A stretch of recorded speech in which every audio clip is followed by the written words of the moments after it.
Assalamu alaikum. This is our class of software engineering section 2D evening section.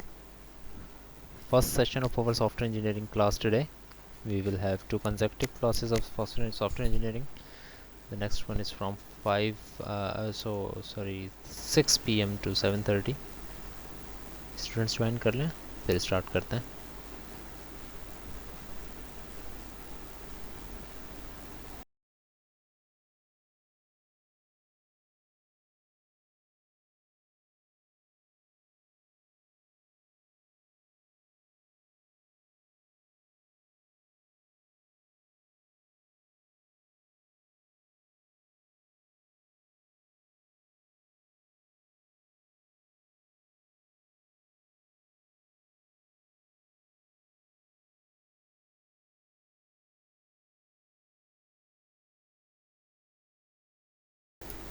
जी 004 आपने join किया है. Kindly मुझे बता दें मेरी आवाज़ क्लियरली आ रही है आप तक.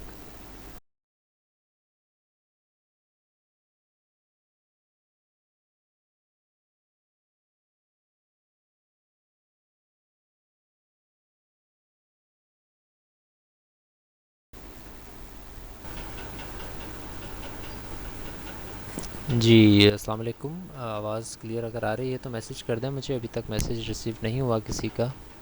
मेरा इंटरनेट भी थोड़ा सा इशू कर रहा था, सो जस्ट कंफर्म मी अगर आवाज़ क्लियरली आ रही है तो.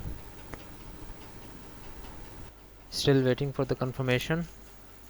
मेरी आवाज़ अगर क्लियरली आ रही है तो आपकी कल की क्लास में भी एक इशू हो गया था आई थिंक. जब आज मैंने दोबारा आपकी क्लास को रीज्वाइन किया, यानी अभी जब मैं टीम के लिए टीम्स के ऊपर आया, MS टीम्स के ऊपर, तो मुझे कल के मैसेजेस कुछ मिले हुए थे जब हम वो काम कर रहे थे. यूज़र्स एक्सपेक्टेशन वाली जो इनइक्वेशन थी उसको, उसके बारे में जब हम बात कर रहे थे, उसके मैसेजेस भी मुझे आज मैंने देखे कि आप लोगों ने उस वक्त रिस्पांस किया था. आई डोंट नो मुझे वो रिस्पांस क्यों नहीं नज़र आया. एंड स्टिल आप में से अगर किसी ने बताया है कि आवाज़ सही आ रही है या नहीं, मुझे मीटिंग चैट के अंदर कुछ भी नज़र नहीं आ रहा. सो काइंडली कंफर्म अगर मीटिंग चैट में कि अगर आपको आवाज़ क्लियरली आ रही है तो. Otherwise the recording is there and I am starting our lecture. कल हमने यहीं पर बात ख़त्म की है कि यूज़र इंटरफेस की हम बात कर रहे हैं और हमने कहा कि कुछ डिज़ाइन प्रिंसिपल्स हैं. हमने ये कहा था कि नेक्स्ट क्लास में हम उन डिज़ाइन प्रिंसिपल्स के ऊपर बात करेंगे. Alright, thank you 133. The voice is clear. 131 का भी रिप्लाई आया है. सो कल हम यही बात कर रहे थे कि कुछ डिज़ाइन प्रिंसिपल्स हैं जो कि इंटरफेस से रिलेटेड हमने जहन में रखने होते हैं when we are making a user interface. सबसे पहली चीज़, and specifically the user interface of a web application. You would remember, अगर आप रिकॉल करें तो हमने ये बात पहले भी की है जब हम बिल्कुल इनिशियल लेवल पर थे अपने कोर्स के, और हमने ये कहा था कि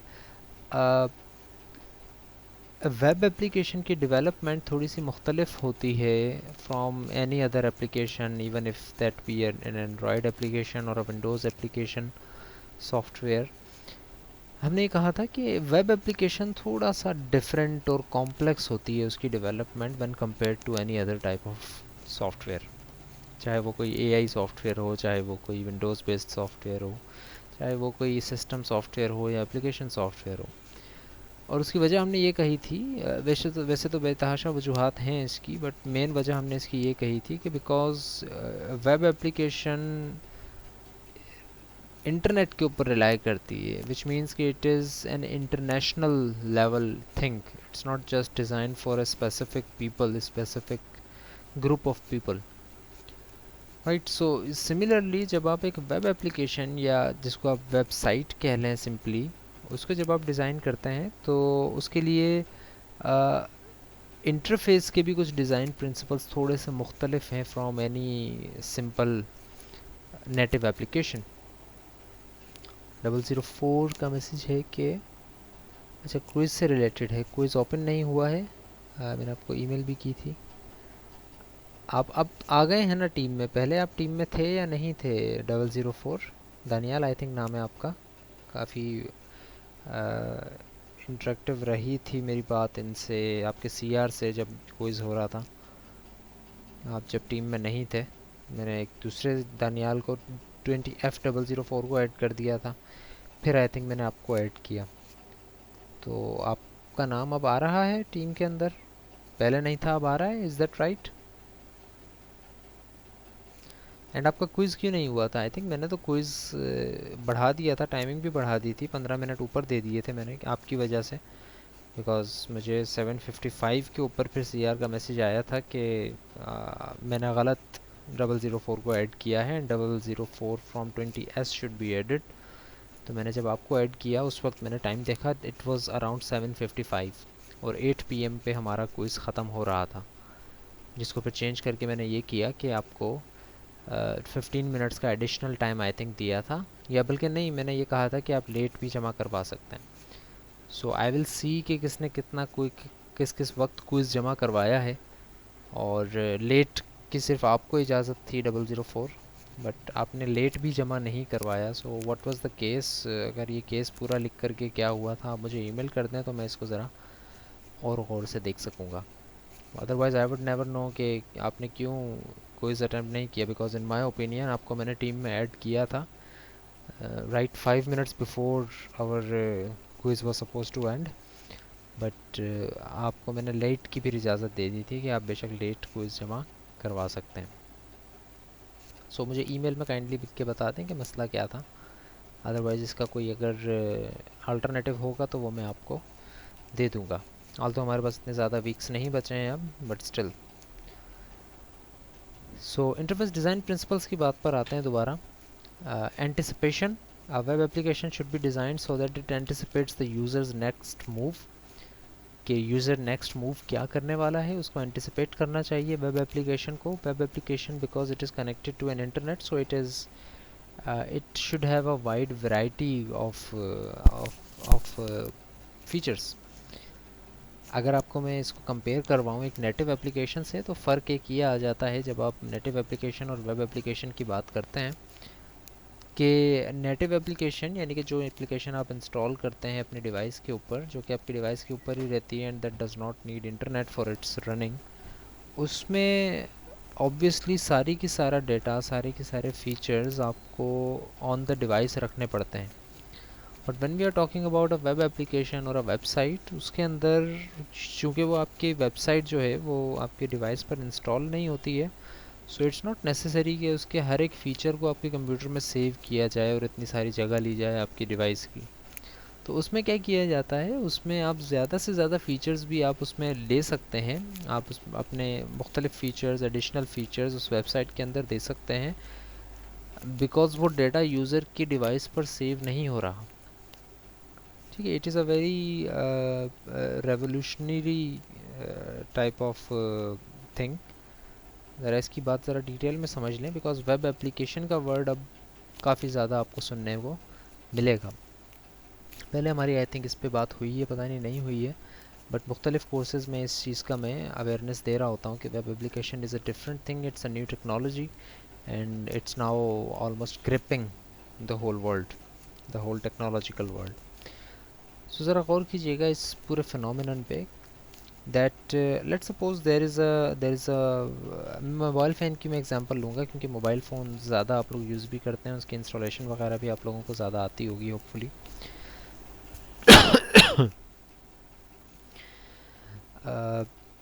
ये चलें कंप्यूटर की एग्जांपल ले लेते हैं, माइक्रोसॉफ्ट वर्ड।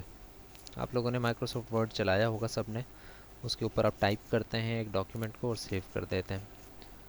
माइक्रोसॉफ्ट वर्ड आपको इंस्टॉल करना पड़ता है अपनी डिवाइस के ऊपर।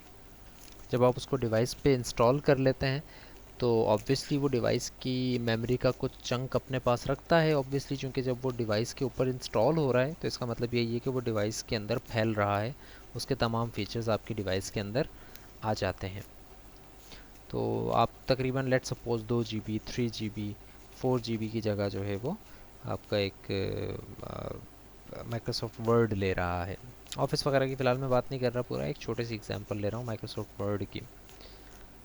अब उसके फीचर्स हैं, लेट्स सपोज 100 फीचर्स हैं उसके, अब 100 के 100 फीचर्स के लिए 4 GB की जगह आपकी गई है।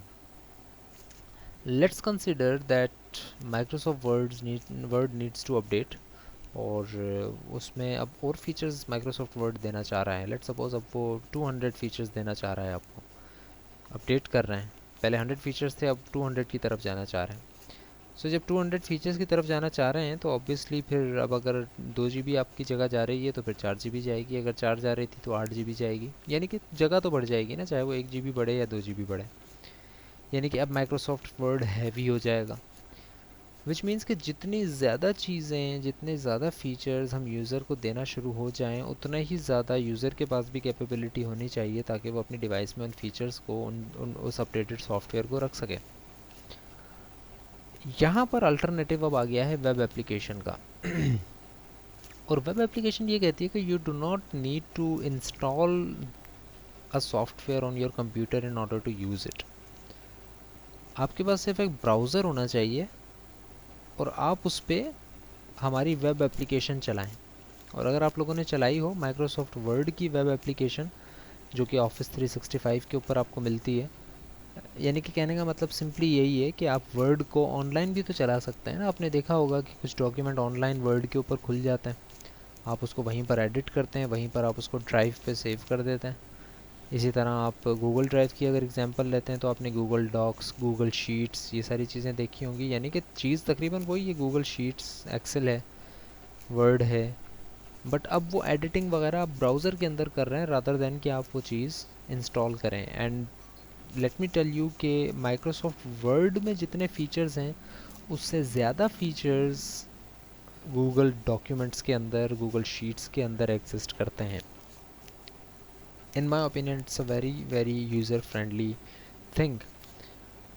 लेकिन फिर भी आपको आपने ये देखा होगा कि गूगल शीट्स को या गूगल की या माइक्रोसॉफ्ट की वेब एप्लीकेशन को यूज़ करना, यानी कि वेबसाइट को यूज़ करना, माइक्रोसॉफ्ट वर्ड को वेबसाइट के ऊपर यूज़ करना is relatively simpler and relatively faster than अगर आप उसको वर्ड को ओपन करें अपनी डिवाइस के ऊपर। ठीक है, वो ओपन होने में ही अगर आपकी डिवाइस इतनी ज़्यादा एक्सपीरियंस्ड नहीं है, इतनी ज़्यादा उसके पास प्रोसेसिंग पावर नहीं है, तो वो ओपन होने में ही बहुत ज़्यादा टाइम ले लेता है, right. So this is the concept of web application कि आपको जो भी सॉफ्टवेयर इंस्टॉल कर यूज़ करना है, आप you don't need to install that, आपको उसको इंस्टॉल करने की ज़रूरत नहीं है। वो पूरा का पूरा सॉफ्टवेयर ऑनलाइन मौजूद है, आप उसको ऑनलाइन यूज़ कर सकते हैं। ठीक है, सो ये जो एक कंसेप्ट है वेब एप्लीकेशन का, ये काफ़ी रेवोल्यूशनरी है। और एक्चुअली इससे फ़ायदा ये हो रहा है कि आपकी डिवाइस के पास बेशक प्रोसेसिंग पावर कम हो, आपकी डिवाइस के पास बेशक मेमोरी कम हो, लेकिन आप फिर भी बहुत बड़े बड़े सॉफ्टवेयर्स को यूज़ कर सकते हैं, बिकॉज वो सॉफ्टवेयर्स आपकी मशीन पर इंस्टॉल ही नहीं हो रहे। वो सॉफ्टवेयर किसी सुपर कंप्यूटर के ऊपर, किसी सर्वर के ऊपर इंस्टॉल्ड है और आप सिर्फ वहाँ से उसकी एक्सेसिबिलिटी को एक्सेस कर रहे हो, दैट्स इट। आप उसको चला वहाँ से बैठ के रहे हो, यानी कि your computer is just a and terminal for a bigger computer. एक बहुत बड़ा कंप्यूटर है, इंस्टॉल उसके अंदर हुआ है, चाहे वो कहीं भी हो, वर्ल्ड वाइड कहीं भी हो, वो किसी कैलिफोर्निया के किसी बहुत बड़े सर्वर में रखा हुआ है, बट उसको आप एक्सेस अपने कंप्यूटर से कर रहे हो। तो इसका मतलब ये हुआ कि आपको अपने कंप्यूटर की प्रोसेसिंग पावर वगैरह ज़्यादा नहीं चाहिए, आपको सिर्फ इंटरनेट की ज़्यादा पावर चाहिए, इंटरनेट की ज़्यादा स्पीड चाहिए। जितनी ज़्यादा स्पीड का इंटरनेट होगा आपके पास, उतनी ज़्यादा बेहतर आप सॉफ्टवेयर को यूज़ कर सकेंगे।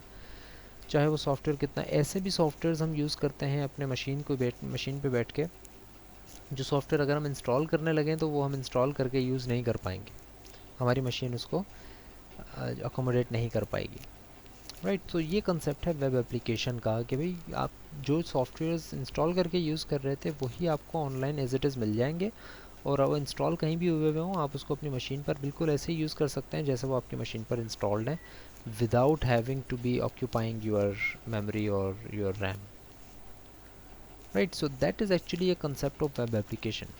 So अब वेब एप्लीकेशन, फर्स्ट पॉइंट के ऊपर मैं आ रहा हूँ, एंटिसिपेशन होनी चाहिए आपकी वेब एप्लीकेशन के ऊपर कि वेब एप्लीकेशन शुड अंडरस्टैंड कि यूज़र नेक्स्ट क्या करना चाह रहा है, सजेशंस दे वो मुख्तलिफ़ तरह की। गूगल शीट पे मैं अक्सर काम करता हूँ, एक और आपको उसकी एग्जांपल दूंगा। गूगल शीट के ऊपर अक्सर ये होता है कि मैं एक चीज़ कॉपी करके एक सेल से दूसरे सेल के अंदर जब पेस्ट करता हूँ तो वो मुझे सजेस्ट करता है कि नेक्स्ट भी तकरीबन तमाम फील्ड्स के अंदर मुझे यही डाटा नज़र आ रहा है, तो क्या ये चीज़ मैं तमाम सेल्स के अंदर पेस्ट कर दूँ या आप अलग अलग करना चाहेंगे। सो बिकॉज मुझे वो तमाम में करना होता है, मैं उसको उधर ही एंटर कर देता हूँ और now that is a suggestion जो कि उसने एंटिसिपेट की कि भाई ये काम ऐसे करना चाह रहा है यूज़र। एंटिसिपेट का मतलब यही है कि वो उम्मीद कर रहा है, एक तरह से ऐसे समझ लें, होप कर रहा है या गेस कर रहा है कि यूज़र ने अगला काम ये करना है। सो that is a very interesting feature of any web application. Number second is communication. The interface should communicate the status of any activity initiated by the user. Status बताना लाजमी है।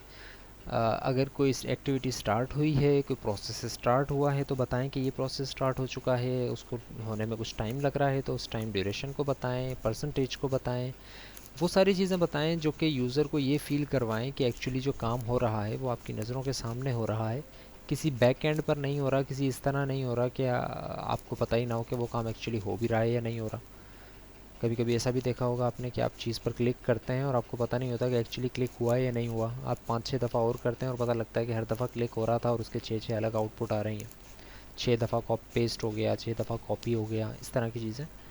जो एक्टिविटी परफॉर्म हो रही है यूज़र को बताएं कि वो चीज़ परफॉर्म हो गई है या हो रही है।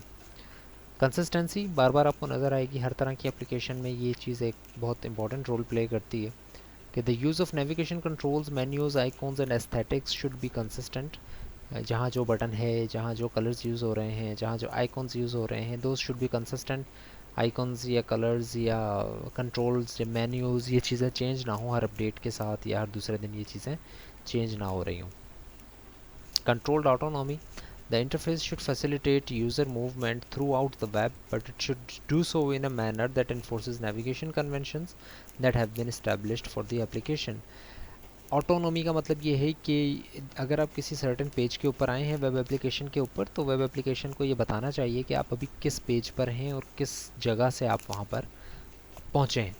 जिस तरह से अगर आप एंड्रॉयड एप्लीकेशन की बात करें, मैं अगर फेसबुक की एप्लीकेशन बात करता हूँ तो मैं मेन्यू में जाता हूँ, मैं सेटिंग्स में जाता हूँ, मैं प्राइवेसी सेटिंग्स में जाता हूँ, मैं कमेंट्स सेटिंग्स में जाता हूँ, तो ये सारी चीज़ें ऊपर लिखी हुई होती हैं। यानी कि जैसे ही मैं अपने स्क्रीन को स्क्रॉल करता हूँ तो मुझे पता होता है कि मैं एक्चुअली अब किस जगह पर हूँ और यहाँ मैं कैसे आया। सारी की सारी जो उसकी A to Z starting home screen से लेके वहाँ तक आने की जो नेविगेशन होती है वो मेरे पास लिखी हुई होती है। और ताकि मैं अगर 2 पेज स्किप करके पीछे जाना चाह रहा हूँ तो मुझे 2 दफ़ा बैक दबाना ना पड़े, बल्कि मैं सिर्फ उस चीज़ पर क्लिक कर दूँ जहाँ पर मुझे जाना है, जिस पेज के ऊपर जो कि 2 स्टेप पीछे है या 3 स्टेप पीछे है। Efficiency, obviously the design of the web application interface should optimize the user's work efficiency, not the efficiency of the web engineer who designs and builds it for the client server environment that executes it. फ़ायदा user का जहन में रखना है, engineer का फ़ायदा जहन में नहीं रखना। लेट्स से अगर इंजीनियर ये कहता है कि कंट्रोल डिलीट और कॉपी पेस्ट के बटन, लेट सपोज फाइल की डिलीशन और कॉपी पेस्ट के बटन आप एक ही एडिट के मेन्यू में रखें। अब इंजीनियर ऐसा क्यों कह रहा है? हो सकता है इंजीनियर ये ऐसा इस वजह से कह रहा हो क्योंकि उसने वो दोनों चीज़ें एक ही कोड के अंदर लिखी हैं और वो ये चाह रहा है कि ये वहाँ से अगर दोनों चीज़ें एक ही कोड से कनेक्ट हो जाएंगी तो ये सॉफ्टवेयर फास्ट होने लग जाएगा, फास्ट चलने लग जाएगा। यानी कि भाई डिलीट और कॉपी पेस्ट का अगर उसने एक ही फ़ाइल के अंदर कोड लिख दिया है और अब वो ये चाह रहा है कि डिलीट और कॉपी पेस्ट वाली चीज़ें एक ही फ़ाइल से कनेक्ट हो जाएं, तो ऑब्वियसली सॉफ्टवेयर उससे फास्ट हो जाएगा क्योंकि उसको अलग अलग फ़ाइल्स को एक्सेस नहीं करना, एक ही फ़ाइल में जाना है, वहाँ पे डिलीट भी है, वहाँ पे कॉपी भी है, वहाँ पे पेस्ट भी है। But as a user design engineer आपको इस बात को अकोमोडेट नहीं करना चाहिए। आपको ये कहना चाहिए कि भाई अगर आसानी हो रही है तो सॉफ्टवेयर फास्ट हो रहा है बेशक, लेकिन उससे यूआई डिज़ाइन प्रिंसिपल्स वायलेट हो रहे हैं। यूआई डिज़ाइन प्रिंसिपल ये कहते हैं कि भाई जो जिस चीज़ की जो जगह है उसको वहीं होना चाहिए। सिर्फ यूज़र की इंजीनियर की आसानी के लिए या इंजीनियर को शाबाशी मिल जाए इस पे कि भाई आपने सॉफ्टवेयर को फास्ट कर दिया, इसके लिए आप इंटरफेस के डिज़ाइन को गलत नहीं कर सकते। अगर इंटरफेस के डिज़ाइन को गलत करेंगे तो इंजीनियर तो शाबाशी ले लेगा कि ठीक है उसने सॉफ्टवेयर को फास्ट कर दिया, लेकिन जब यूज़र उसको यूज़ करेगा तो बेशक उस काम फास्ट हो रहा हो, लेकिन उसको वो बटन्स नज़र उस तरह से नहीं आ रहे होंगे जिस तरह से उसको आदत है, जिस तरह से उसका पहले से एक इस्टेब्लिश हुआ हुआ है कि इस एप्लीकेशन में ये चीज़ें कहाँ होंगी। ये भी एक प्रिंसिपल है जो कि एक यूज़र डिज़ाइन इंजीनियर को, यूज़र इंटरफेस इंजीनियर को सामने रखना पड़ता है। Focus, the web application interface and the content it presents should stay focused on the user tasks at hand. User ने जो टास्क दिया है उस पे फोकस करें, दूसरे एक्स्ट्रा कामों को पहले ना करें। इसकी एक बड़ी अच्छी एग्जांपल मैं आपको दूंगा। जब आप कोई चीज़ इंस्टॉल करते हैं, आप लोगों ने कोई ना कोई सॉफ्टवेयर इंस्टॉल किया होगा, उसमें आप कोई सॉफ्टवेयर इंस्टॉल करते हैं और वो सॉफ्टवेयर आपको ये कहता है कि यार आपका जो सॉफ्टवेयर है ये तो इंस्टॉल हो जाएगा, लेकिन ये सही नहीं चल पाएगा जब तक आप जावा को अपडेट नहीं करते हैं अपने कंप्यूटर में। तो वो आपसे पूछता है, या डॉट नेट को अपडेट नहीं करते, तो आपसे पूछता है कि भाई क्या आप डॉट नेट को अपडेट करना चाहेंगे, तो वहाँ पर आई थिंक बटन ही सिर्फ ये होता है कि अपडेट करना चाहिए, वरना सॉफ्टवेयर इंस्टॉल नहीं हो रहा। तो आप उस अपडेट पे चले जाते हैं और अब एक्चुअली जो सॉफ्टवेयर आप इंस्टॉल कर रहे थे वो कहीं और चला गया और अब आप डॉट नेट की इंस्टॉलेशन और अपडेशन के ऊपर आ गए। तो कहने का मतलब ये है कि आप जो भी काम यूज़र दे रहा है आप पहले उसको कंप्लीट करें और फिर यूज़र को कह देंगे ठीक है अब ये काम आपने कर तो दिया है, लेकिन ये काम बेहतर अब जब तब चलेगा जब आप डॉट नेट को अपडेट करेंगे। एक चीज़ के ऊपर दूसरी कंडीशन लगाकर या तीसरी कंडीशन लगाकर यूज़र को कहीं और ना ले जाएं कि भाई जो काम था एक्चुअली उससे फोकस हट जाए, यूज़र का भी और आपके सॉफ्टवेयर का भी। फिट्स लॉ की हम बात कल कर चुके हैं थोड़ी बहुत। आज दोबारा इस बात को मैं दोहरा रहा हूँ डिटेल में कि the time to acquire a target is a function of the distance to and size of the target. कि डिस्टेंस कितना है उस टारगेट तक पहुंचने का और साइज़ कितना है। कहने का मतलब ये है कि it is a function obviously, यानी कि वही इसमें चीज़ें डोमेन को डोमेन वाली इस्तेमाल होती हैं, बट फ़िलहाल उस डिटेल में मैं नहीं जा रहा हूँ। इस कहने का मतलब सिर्फ ये है कि जितना बड़ा काम है उसको उतना ही करीब होना चाहिए। जितना इम्पोर्टेंट काम है, जितना बड़ा काम है, उसको उतना ही कम करीब होना चाहिए। जिसकी एग्जांपल मैं आपको ये दूंगा कि अगर लेट सपोज एक सॉफ्टवेयर है और उसके अंदर एक चीज़ है जिसको होने में 5 मिनट लगते हैं। फॉर एग्जांपल अगर मैं प्रिंटिंग की रिक्वेस्ट भेज देता हूँ, कंट्रोल पी करके प्रिंट करता हूँ कोई चीज़, तो 5 मिनट लगेंगे प्रिंट होने में। नाउ कंसिडर कि वो 5 मिनट अगर प्रिंट होने में लगेंगे और लेट सपोज मेरा सॉफ्टवेयर ऐसा है जिसने प्रिंट का बटन भी ऐसी जगह पर रखा है जहाँ तक पहुँचने में मुझे 1 मिनट लगेगा। यानी कि भाई मैं पहले फ़ाइल में जाऊँ, प्रिंट में जाऊँ, फिर मैं मुख्तलिफ़ चीज़ें सेलेक्ट करूँ, फिर उसके बाद प्रिंट में जाऊँ, फिर वो एक दूसरी डायलॉग बॉक्स में मुझे ले आए, फिर उसके बाद एक दूसरे डायलॉग बॉक्स में ले आए, फिर जाके मेरी रिक्वेस्ट कंप्लीट हो के हाँ अब आपकी चीज़ प्रिंट हो रही है। सो काम इम्पोर्टेंट है, प्रिंट का बड़ा काम है, टाइम ज़्यादा लेगा, लेकिन वो काम स्टार्ट करने के लिए भी मुझे ज़्यादा टाइम लग रहा है। ऐसा नहीं होना चाहिए। जो काम क्विकली हो सकते हैं उनको बेशक आप थोड़ा दूर करें कि भाई ये काम तो बिल्कुल आसान है, पेस्ट तो बिल्कुल आसान हो जाएगा, तो भाई उसके लिए आप बेशक कोई शॉर्टकट ना लिखें, उसको बस राइट क्लिक करके पेस्ट बंदा करता जाए, छोटा सा काम है, जल्दी हो जाएगा। लेकिन अगर एक ऐसा काम है जो कि बहुत बड़ा है, बहुत इंपॉर्टेंट भी है, बहुत ज़्यादा टाइम भी लेगा, तो उस तक पहुँचने का, उसको स्टार्ट करने का टाइम इतना ज़्यादा नहीं होना चाहिए।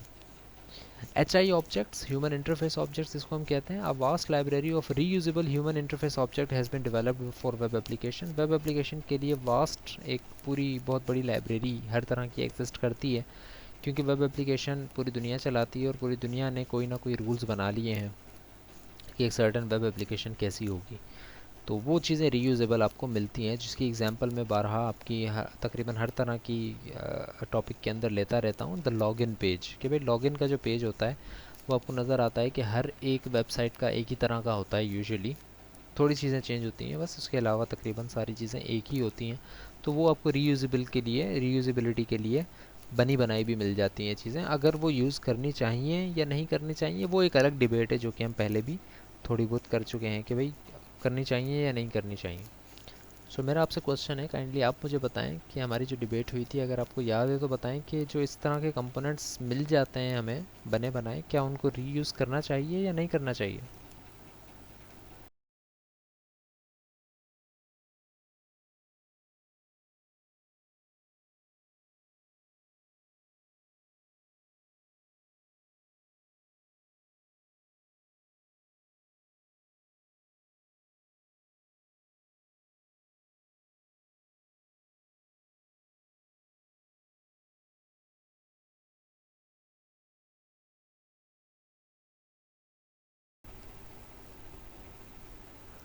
ऑलराइट, 004 कह रहे हैं कि कर लेने चाहिए रीयूज़। आई होप कि आप उस लेक्चर में थे जब हमने ये सारी बातें इसकी की थी कि रीयूज़ करना चाहिए या नहीं। तो काइंडली मुझे बताएं क्यों आप समझते हैं कि रीयूज़ कर लेने चाहिए जो चीज़ बनी बनाई है उनको।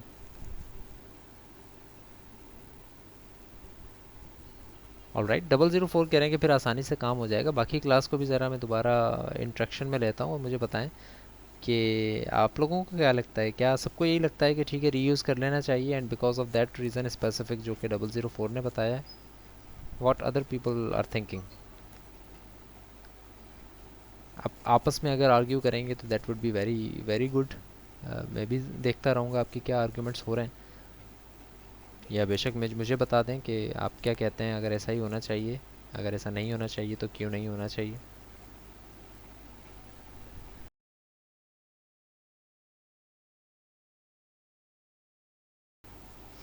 जी 133 का भी यही कहना है, ऐसा टाइम बचेगा, कोई इनको डिसएग्री नहीं कर रहा कि नहीं ऐसा नहीं करना चाहिए। लॉगिन के पेज या इस तरह के कंपोनेंट्स में हम पहले भी बात कर चुके हैं कि भाई बहुत सारी बड़ी लाइब्रेरीज़ हैं जिसमें यूजुअली जो चीज़ें सेम होती हैं वेब एप्लीकेशन के अंदर, उसके बने बनाए कोड्स मिलना शुरू हो जाते हैं। तो उनको यूज़ करना चाहिए हमें या नहीं, ये सवाल है। दो आर्गुमेंट तो यही आए हैं कि भाई कर लेना चाहिए। 133 कह रहे हैं टाइम बच जाएगा, 004 कह रहे हैं आसानी से हो जाता है। व्हाट एल्स, कोई इसको डिसएग्री नहीं कर रहा। ऑलराइट ठीक है, एक और बड़ा स्ट्रॉन्ग आर्गुमेंट आ रहा है 135 का, इस सेइंग कि ऑडियंस भी यूज़ टू होती हैं। जो चीज़ पहले से बनी हुई है ज़्यादातर एप्लीकेशंस उसको यूज़ कर रही होंगी ऑब्वियसली, तो ऑडियंस उसकी यूज़ टू होगी, तो ये हमारे लिए यूज़र इंटरफेस का एक बहुत बड़ा फ़ायदा होगा। चलें, आप सबको अगर यही लगता है कि बनेगा तो लेट सपोज़ मैं ये कहता हूँ कि it's not a good thing कि आप रीयूज़ करें उस चीज़ को। तो आप बस मुझे ये बताएं, चलें आप समझते नहीं हैं ऐसा, लेकिन अगर लेट से आप ये समझें 1 मिनट के लिए कि भाई रीयूज़ करना गलत है, सो उसका आर्गूमेंट आप मुझे दें ज़रा कि what do you think it's argument should be कि क्यों यू रीयूज़ नहीं करना चाहिए।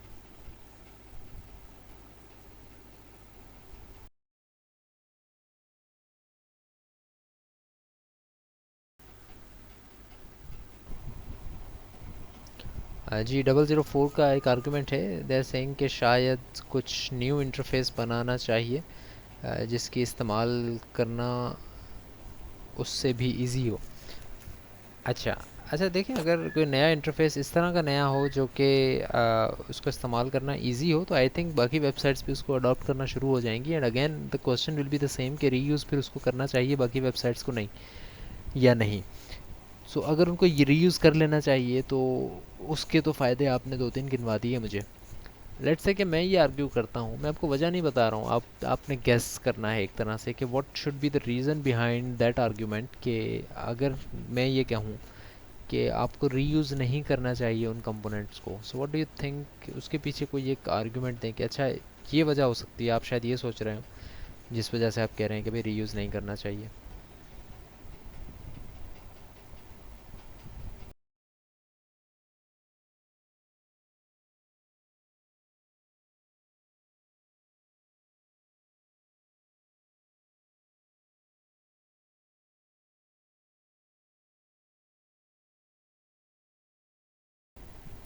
वन डबल थ्री सेइंग कि उसकी मेंटेनेंस मुश्किल होगी, इस वजह से आप नहीं करना चाह रहे होंगे रीयूज़। मेंटेनेंस भी एक प्रॉपर वर्ड है, बट मैं एक्चुअली इस पॉइंट पे आना चाह रहा हूँ जो कि आई थिंक अभी हमने 2-3 लेक्चर्स पहले ही वो बात एग्जैक्टली की है।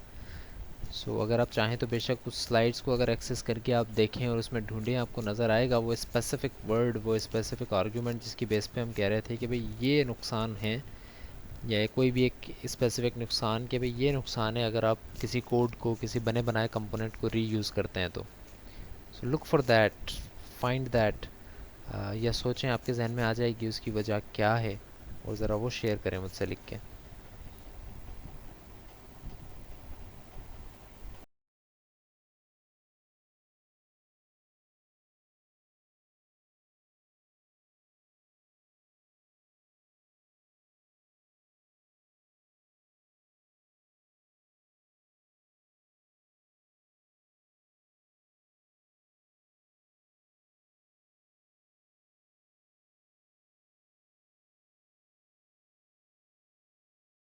जी जनाब, कोई आर्गुमेंट नहीं ढूंढ रहे हैं शायद। 1-2 लेक्चर्स पहले ही हमने ये बात की है कि रीयूज़ करने के नुकसानात क्या क्या हो सकते हैं, या डिसएडवांटेजेस, क्या क्या है।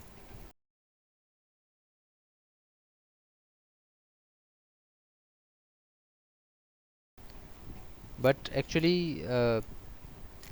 इशू यहाँ पर ये नहीं है कि आप उसकी वजह नहीं बता पा रहे हैं। इशू यहाँ पर बेसिकली मुझे ये भी लग रहा है कि there are multiple students in the class, और जो 3 का आर्गूमेंट आया है वो एक ही तरफ का आया है। मुख्तलिफ अगर किसी की सोच है तो ज़रा वो भी अपना आर्गूमेंट पेश करें ताकि उसको काउंटर किया जा सके दूसरे स्टूडेंट की तरफ से।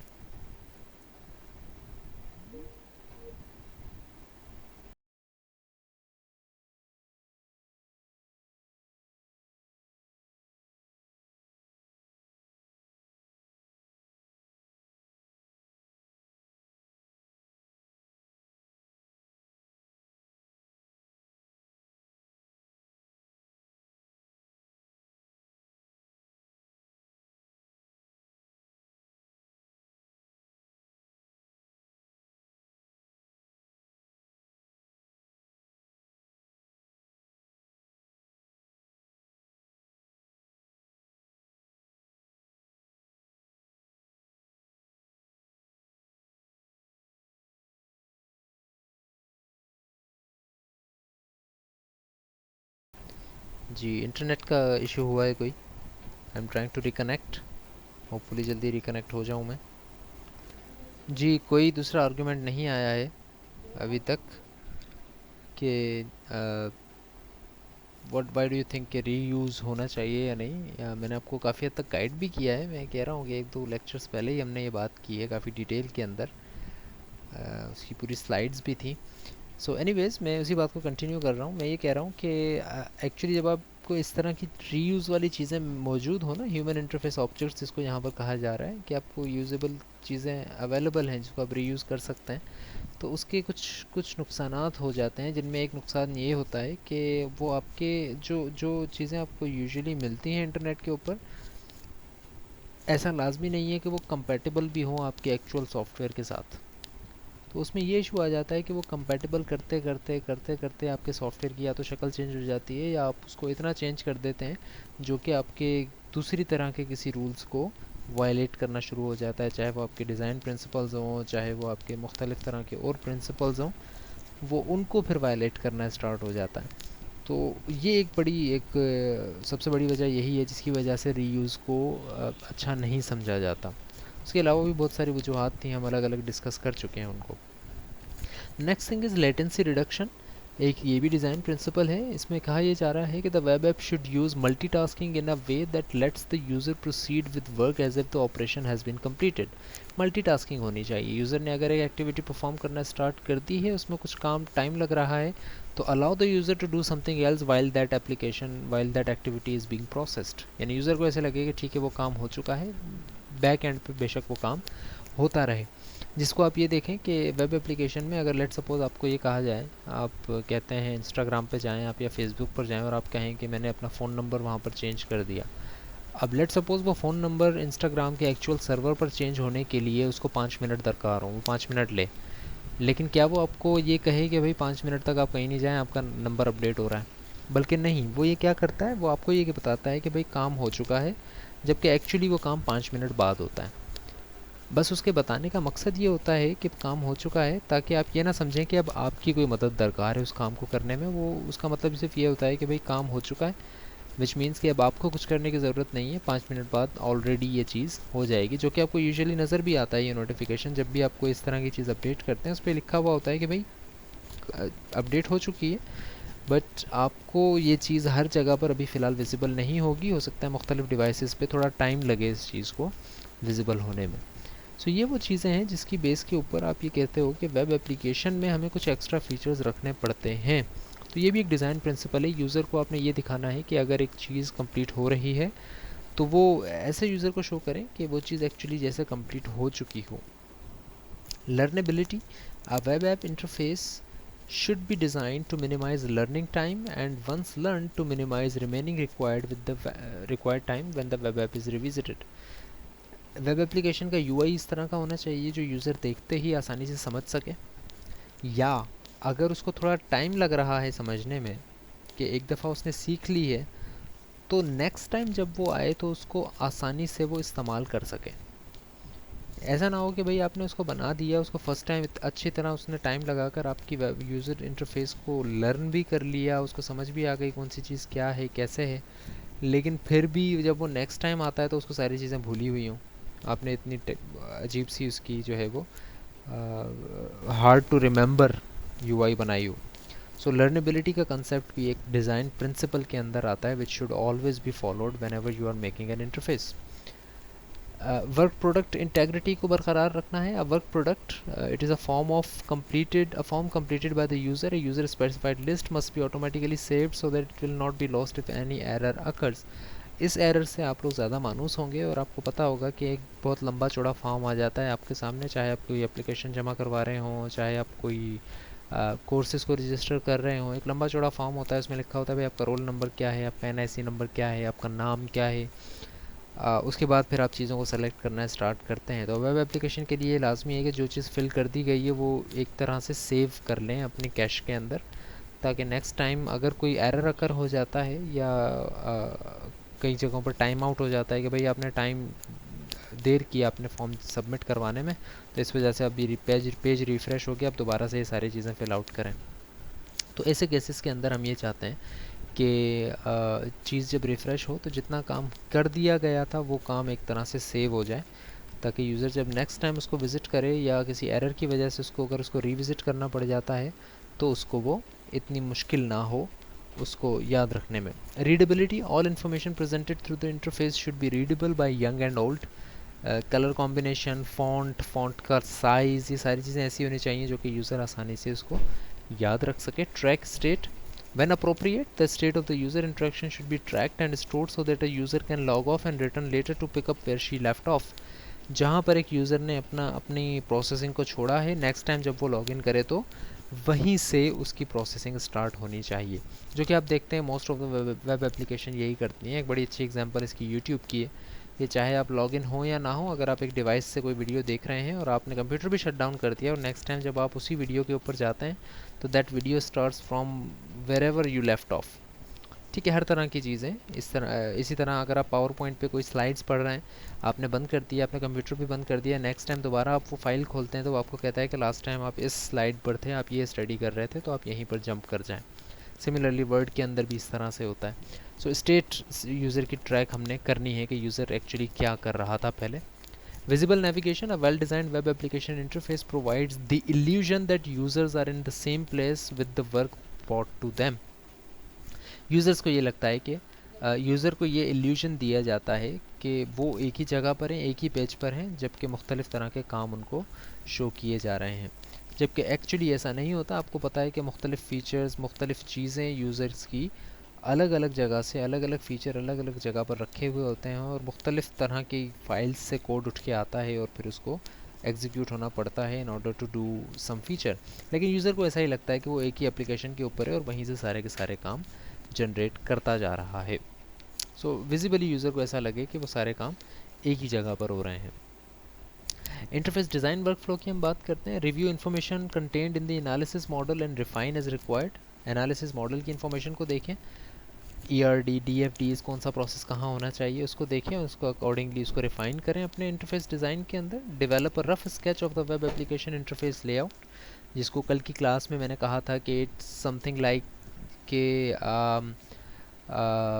क्या कहते हैं उसको, एक एनिमेशन, कोई इस तरह का डॉक्यूमेंट जो कि आपको एक्चुअली ये दिखा रहा हो कि काम कैसे होगा। Map user objectives into specific interface action, user जो काम करना चाह रहा है, जो काम वो करना चाह रहा होगा उसको specific interface action, specific buttons, specific lists के तौर पर शो करवाएं। Define a set of user tasks that are associated with each section, हर एक एक्शन से रिलेटेड जो स्पेसिफिक टास्क होते हैं उनको एक ही जगह पर रखें, जिसकी एक एग्जांपल मैंने आपको कॉपी पेस्ट कट इस तरह की सारी चीज़ें एक ही मेन्यू में आपको नज़र आने का कहा था। Story board screen images for each interface action, जब भी कोई इंटरफेस का एक्शन हो रहा हो तो उसको स्टोरी बोर्ड करें। स्टोरी बोर्ड का मतलब ये है कि यूज़र को एनिमेट करके दिखाएं कि यहाँ पर ये काम हो रहा है, processing, copying, this thing is copied, now saving the file, ये सारी चीज़ें उसको दिखाएं। Refine interface layout and story boards using input from aesthetic design, अब उसको इस तरह से डिज़ाइन करें ताकि यूज़र को वो आई फ्रेंडली भी लगे, उसको आई कैचिंग भी लगे। हर तरह का उसको फ्रेंडली एक व्यू दे आपका सॉफ्टवेयर, ना कि ऐसा हो कि उसको देखने में पढ़ने में मुश्किल हो, या कोई ऐसा बटन हो जिसको वो डायलॉग बॉक्स आते ही उस पर क्लिक कर दे और फिर वो सोचे कि यार क्या कह रहा था ये डायलॉग बॉक्स, मैंने तो बगैर देखे ही कैंसिल कर दिया। अक्सर ऐसा होता है।